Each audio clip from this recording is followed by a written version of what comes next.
آخن مہدی عراقی علم اخلاق اور عرفان کے اندر ایک ضرب المثل شخصیت ہے، اور یہ والد ہیں ملا احمد عراقی۔ مہدی عراقی ملا احمد عراقی کے والد ہیں۔ ملا احمد عراقی وہی ہیں جن کی اس وقت سب سے مشہور کتاب ہے علم اخلاقیات کی، عروج السعادہ اردو ترجمہ ہے، معراج السعادات جو اصل کتاب کا نام ہے، اس کو وہ لوگ معراج السعادہ پڑھتے نہیں، وہ معراج السعادات ہے، اور اردو ترجمہ البتہ عروج السعادہ کے نام سے ہوا ہے۔ ان کی قبر بھی نجف میں صحن امام سے جو متصل ہے جگہ، وہاں پر ملا مہدی عراقی دفن ہے۔ فرماتے ہیں کہ رمضان نجف میں تھا، میں رمضان کے دن تھے، گھر میں بالکل بھی کھانا نہیں تھا اور شدید بھوک کا عالم تھا، نہ ہمارے پاس پیسے تھے۔ میں اسی حالت میں زیارت قبور کے لیے نکل گیا، زیارت قبور کے لیے نکل گیا۔ قبرستان میں آ کے بیٹھا، افطار کا وقت تھا، لوگ ایک جنازے کو لے کر آئے۔ اچھا، لوگ ذرا جلدی میں تھے، شاید کسی لاوارث وغیرہ کا جنازہ ہوگا۔ لوگوں ان کے پاس آئے کہ آپ عالم ہیں، باقی تجہیز و تکفین کی امور آپ خود انجام دیں۔ کہہ رہے ہیں میں نے ٹھیک ہے حامی بھر لی، بولو افراد سب چلے گئے۔ میں نے مردے کو قبر کے اندر اتارا اور ابھی اس کے چہرے سے کپڑا ہٹا کے اس کے چہرے کو زمین پہ رکھا ہی تھا کہ میں نے دیکھا کہ قبر کے اندر ایک دریچہ نمودار ہو گیا۔ ملا مہدی عراقی جو اخلاق و عرفان کے بڑے استاد ہیں، ملا احمد عراقی کے والد ہیں، وہ یہ واقعہ بیان فرما رہے ہیں کہ ایک دم سے میں نے دیکھا کہ قبر میں ایک دریچہ نمودار ہوا اور میں نے اپنے آپ کو ایک باغ میں پایا۔ ایک بہترین جواہرات سے مرصع ایک محل تھا۔ ایک شخص، میں اندر گیا تو دیکھا کہ ایک شخص ایک مسند لگا کے بیٹھا ہوا، اس کے اطراف کے اندر بہت سارے لوگ جمع ہیں۔ میں بھی سلام کر کے وہاں پر بیٹھ گیا۔ وہ لوگوں کے سوالات کے جوابات دیتا جا رہا تھا اور بہت خوش تھا۔ اچانک سے میں نے دیکھا کہ ایک سانپ چلتا ہوا آیا، اس شخص کو پیچھے سے آ کے ڈنک مارا۔ ایک دم سے اس آدمی کا چہرہ متغیر ہو گیا، شدید تکلیف میں دوہرا ہو گیا۔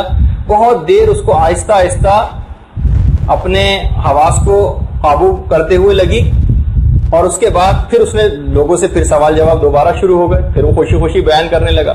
تھوڑی دیر میں پھر دوبارہ وہ سانپ آیا، اس کو پھر ڈسا اور پھر چلا گیا، اس کی حالت پھر خراب ہو، اس طرح سے بار بار ہوا۔ مجھ سے بالآخر برداشت نہیں ہو سکا، میں اٹھ کے فوراً اس شخص کے پاس گیا، کہا کہ حضور یہ بتائیے کون سی جگہ ہے، آپ کون ہیں، یہ محل کون ہے، یہ سانپ کون ہے، یہ سب لوگ کون ہیں جو آپ کے اطراف میں بیٹھے ہوئے، یہ کیا ماجرا ہے، میری کچھ سمجھ میں نہیں آ رہا۔ وہ آدمی کہنے لگا کہ تم نے مجھے نہیں پہچانا، میں وہی مردہ ہوں جس کو تم ابھی دفن کر کے آئے، اور یہ برزخی جنت ہے اور یہ میرا محل ہے، اور یہ سارے افراد جو اس وقت یہاں پر آپ کے سامنے بیٹھے ہوں یہ میرے مرحوم رشتہ دار ہیں جو مجھ سے پہلے انتقال کر چکے ہیں۔ میں نماز، روزہ، حج، زکوٰۃ، خمس اس کا بہت پابند تھا۔ پروردگار عالم نے میرا انجام بخیر ہوا ہے اور یہ برزخ میں جنتی ٹکڑا مجھ کو دیا گیا ہے۔ لیکن یہ جو سانپ آپ دیکھ رہے ہیں جو مجھے بار بار ڈس رہا ہے آ کر، میں نے اپنی زندگی میں ایک ایسا غلط فیصلہ کیا تھا جو احکامات شریعت کے مطابق نہیں تھا۔ ایک دکاندار کا معاملہ تھا، دکاندار گاہک کے ساتھ جھگڑا کر رہا تھا۔ دکاندار کہتا تھا کہ اس کے 300 روپے مجھ پر بقایا ہیں، 300 درہم، اور دکاندار کہتا تھا کہ 250 درہم باقی۔ تو میں اپنے الفاظ میں سے لوگوں کو اسمارٹ بننے کے چکر میں کہ لوگ بہت سارے معاملات کے اندر دخل اندازی کرتے ہیں اور فیصلہ کرانے کی کوشش کرتے ہیں، میں نے کہا ایسا کرو کہ جھگڑا چکانے کا اچھا طریقہ یہ کہ 25 روپے تم دونوں چھوڑ دو، یعنی 275 روپے لے لو۔ اب میں نے وہ فیصلہ کر دیا، دکاندار بہرحال خاموش ہو گیا۔ اب عالم برزخ میں مجھے آ کر پتا چلا کہ دکاندار حق پہ تھا اور گاہک جھوٹ بول رہا تھا، لیکن میرے اس غلط فیصلے کے نتیجے میں سانپ کو مجھ پر مسلط کیا گیا۔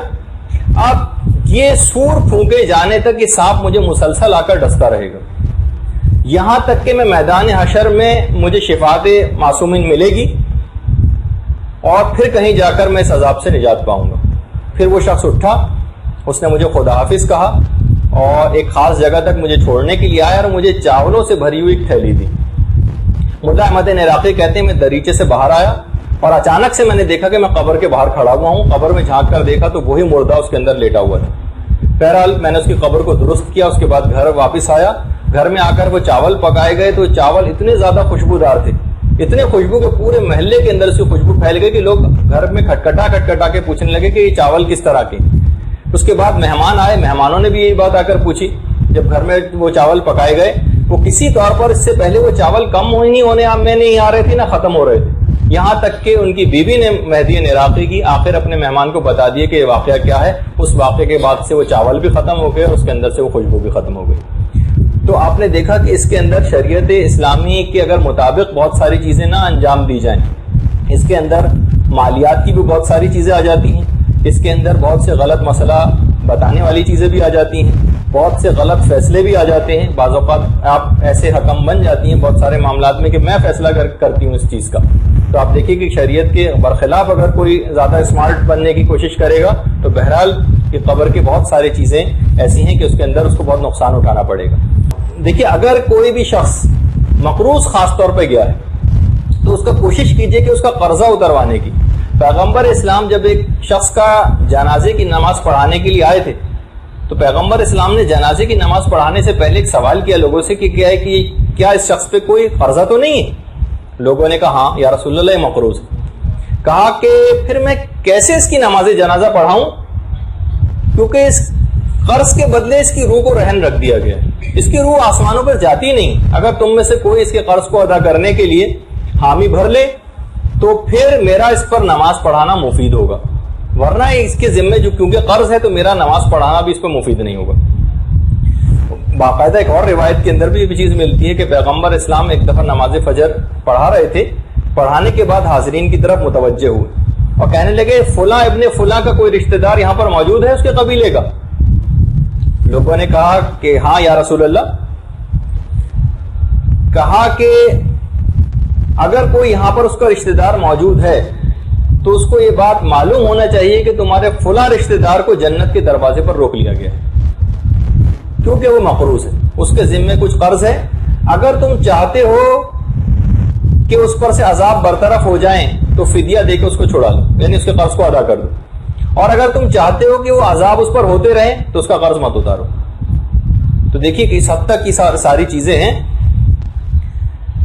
کہ مالیات کے امور میں خاص طور پر آپ گھر جائیے, اپنے پاس دیکھیے کس کی کون سی چیزیں موجود ہیں, کسی سے ہم نے کون سی چیز لی تھی جو اس کو واپس نہیں کی ہے. کیونکہ جب ہم میدان قیامت کے متعلق گفتگو کریں گے نا وہ بڑی تفصیل سے گفتگو آئے گی, تو میدان قیامت کے اندر بھی یہ چیز بیان ہوگی کہ کسی شخص کے 1 روپے کے بدلے ایک اونچی جگہ پہ اس شخص کو کھڑا کر دیا جائے گا اور کسی کا 1 روپیہ بھی اس کے ذمے ہوگا تو اس کے نام اعمال سے 700 قبول شدہ نمازیں کاٹ کے اس کے نام پہ کر دی جائیں گی جس کا اس نے 1 روپیہ مارا تھا. حاجی نوری ذکر کرتے ہیں ایک عالم سید محمد کے حوالے سے, کہہ رہے کہ ان عالم کے والد انتقال کر گئے. انتقال کے 1 سال کے بعد انہوں نے اپنے والد کو خواب میں دیکھا. کہا اپنے والد گرامی سے خواب میں پوچھ رہے کہ آپ اتنے عرصے 1 سال تک ہمارے خواب میں کیوں نہیں آئے, اتنے عرصے بعد آئے؟ کہا میں ایک بہت بڑی مشکل میں پھنسا ہوا تھا جس سے اب مجھ کو چھٹکارا ملا. کہا کہ وہ مصیبت کیا تھی؟ کہا کہ ایک شخص تھا رضا مشہدی, اس سے میں نے 18 قرآن قرضے کے طور پر لیے تھے. کہا تھا کہ اس کے میں آہستہ آہستہ کر کے آپ کو پیسے اتار دوں گا, لیکن میں ان کو وہ پیسے دینا بھول گیا اور میرا انتقال ہو گیا. رضا مشہدی نے کل مجھے معاف کیا ہے تو آج مجھ کو ان عذابوں سے چھٹکارا ملا ہے. انہوں نے فوراً عالم سید محمد نے اپنے بھائیوں کو خط لکھا کیونکہ دوسری جگہ پہ رہتے تھے. کہا کہ آپ جا کے رضا مشہدی سے معلوم کریں کہ واقعی ایسا معاملہ ہے. ان کے بھائی رضا مشہدی کے پاس گئے تو اس نے کہا کہ ہاں آپ کے والد مجھ سے 18 قرآن قرضے کے طور پر لے گئے تھے اور بعد میں ان کا انتقال ہو گیا, انہوں نے نہیں دیے مجھے, میں نے بھی تقاضا نہیں کیا کیونکہ میرے پاس کوئی تحریری ثبوت موجود نہ تھا. لیکن کل ہی میرے دماغ میں یہ بات آئی کہ اچھا نہیں ہے کہ ایک مرحوم جو ہے وہ میرا مقروض رہ جائے, تو میں نے ان کو معاف کیا. تو اس معاف کرنے کے نتیجے میں آپ دیکھیے کہ اس معافی ہونے کے بعد 1 سال تک وہ مستحق عذاب رہے اتنے بڑے عالم ہونے کے باوجود, کیونکہ اس معاملے کے اندر یعنی دوسروں کے اموال کے سلسلے میں کوئی بھی کوتاہی کرنا, نظر اندازی سے کام لینا اور سستی برتنا یہ آخرت کے اندر ایک بڑا عذاب والی بات ہوگی. جو میں نے پچھلی دفعہ بھی ایک دفعہ ذکر کیا تھا کہ وہ جو بغداد کا ایک واقعہ تھا, جو بازار میں باقاعدہ کچھ کیلیں لا کے بیچی گئی تھی, لوہاروں نے ان کیلوں کو باقاعدہ بھٹی کے اندر ڈالا, وہ گلنے کا نام نہیں لے رہی تھی, میلٹ ہی نہیں ہو رہی تھی, یہاں تک کہ وہ بہرحال اس آدمی کو ڈھونڈ ڈھانڈ کے لوگ پکڑ کے لے کر آئے کہ بھائی یہ کیلیں تم کہاں سے لے کر آئے, سچ سچ بتاؤ.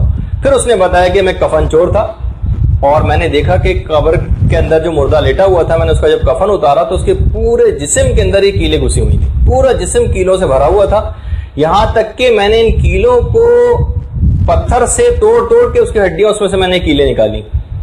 ابن قیم جوزی نے کتاب الروح کے اندر اس پورے واقعے کو لکھا ہے جو بغداد کے اندر اس طرح سے پیش آیا۔